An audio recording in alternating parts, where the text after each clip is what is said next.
তবে আমি তোকে যুদ্ধে পাঠাতে পারি রে তরণী। তুই এক কাজ কর, তোর মায়ের কাছ থেকে অনুমতি নিয়ে আয়। মাতার নাম সরমা দেবী। যা তোর মায়ের কাছ থেকে অনুমতি নিয়ে আয় তরণী।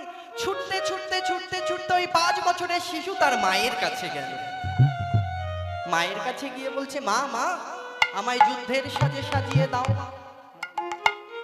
আমায় যুদ্ধের সাজে। কি বলছিস তরণী? তুই তুই 5 বছরের ছোট শিশু, তুই যুদ্ধের সাজে সেজে যাবি কোথায়? আমি কোথায় যাব জানো মা? শোনো শোনো মা, ওই যে আমার জেঠু যে খুব বিপদে পড়েছে, এখন আর আমার জেঠুর কোনো লোকবল নেই যে আমার জেঠুর হয়ে যুদ্ধ করবে, এই লঙ্কা নগরীকে রক্ষা করবে।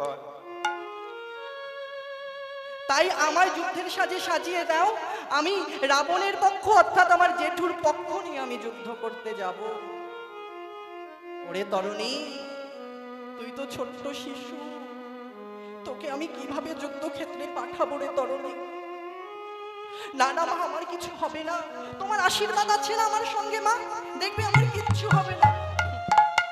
সরমা দেবী তরুণীর মা বলছে, শোন বাবা, তুই তো যুদ্ধক্ষেত্রে যাবি বাবা, তুই শোন, তোকে আমি শিখিয়ে দিই, যে প্রতিকূল পরিস্থিতি আসুক না কেন বাবা, ওই যুদ্ধক্ষেত্রে গিয়ে সদা সর্বদা তুই রাম নাম করবি।